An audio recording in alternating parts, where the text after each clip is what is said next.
Ant-Man and the Wasp Quantumania review coming your way. It's been a long time. A lot of people had a lot of things to say. Was there cap or was there not? Let's get up into it.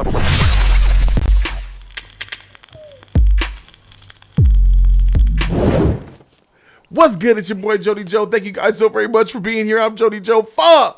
E-Man is in the building. What's poppin', YouTube land? What it do? Keon's here. All right, sir. What's up, guys? All right, this is the Ant-Man and the Wasp Quantumania review. Spoiler free, by the way, guys. So, we had a review that was 15 minutes, and the mic wasn't on.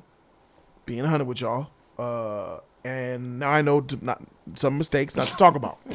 I'm going to save all of that heat and fire for the spoiler review. Okay. We'll save it for that. But let's just give just our general opinions on what we think about Ant-Man. Ant-Man and the Wasp is the third movie into the franchise in which Scott Lang is sucked into the quantum realm, and he has to get himself out and figure things out and do missions.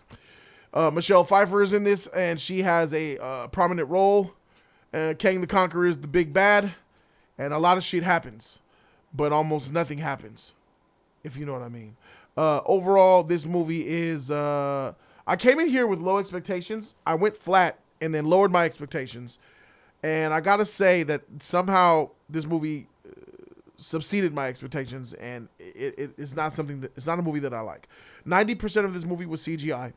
I looked at the credits, and like 90% of the credits were visual effects artists or supervisors. I wish there was more practical effects in this movie. We don't need the CGI fest all the time. I will say that the CGI did look good, though. There's a couple of things that I liked as far as action. There was a fight that was short-lived, but what I saw was pretty nice. But overall, this is a very much letdown of a movie for me, even with my lower expectations. This is not a good MCU movie, guys, and I'm just negative on this one. I'm just not feeling it. E-Man, how do you feel, bro? I feel like this movie was basically like another Infinity War. Nothing but eye candy 24/7. You know what I'm saying? That's all we see in eye candy. No good story, no good nothing. There was only one particular character that was really good to me. That to an extent, but it just didn't hit. You know, it seemed like they kept trying their best so hard to make this happen. It just wasn't hitting it for me. Characters, there was no good development. You can see a lot of things are about to change with the MCU. But it just keep going and going and going, and it just there were some moments in here that I'm like, okay, the comedy is cool, but the comedy didn't really save this movie, and it kept messing up so much. So for me, it was just not enjoyable. I wasn't feeling it. I was very disappointed. I'm looking at Keon like we both got our Bugs Bunny eyes like, what is this? This is not it. It's not it for me. Keon, what you think? This movie had poor storytelling. It had they did a poor job of setting up the upcoming threat. If this is the first phase of the new what we're getting to for the future, phase 5, they did a terrible job of setting up the threat. I felt more threatening vibes from Ronan the Accuser and Thanos sitting on a goddamn chair. Another thing about this movie was more Star Wars than Star Wars would ever could be, in terms of just the okay, you'll know when you watch it, you know what I mean. You would think, is this a Star Wars movie or is this a goddamn Marvel Avengers movie? A lot of that shit. There's a lot of non-spoiler, but you'll see when you see it. A lot of strange things that you'll see. A lot of misguided attempt to tell.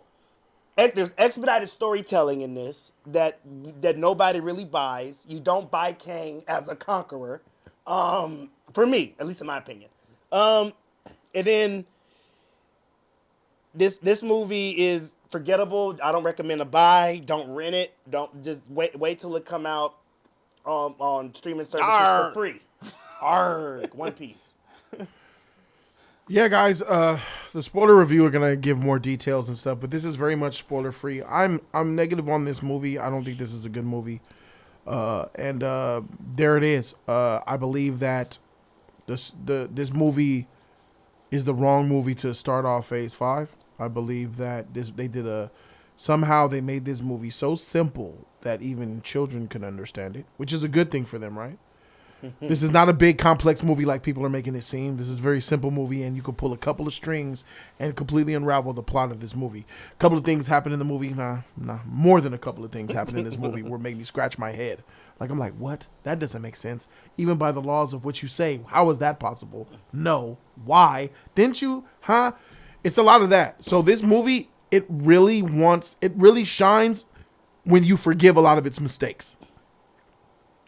This is the type of movie that needs you to forgive a lot Forgiveness. in order to get to the point where you appreciate and like this movie. This movie is going to be loved and beloved by run-of-the-mill MCU fans.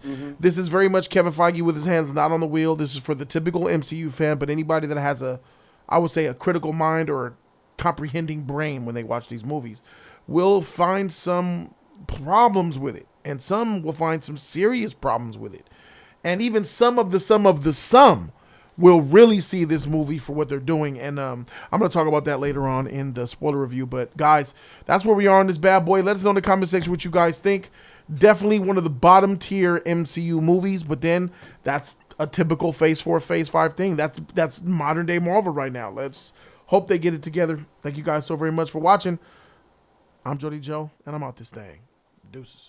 Like, comment, and subscribe, you guys. Thumb up that video. Free 99 all day. Don't forget to share and show love to the JC family. Let us think about it. You like it, you don't like it? Let us know what you think. Keep it a buck.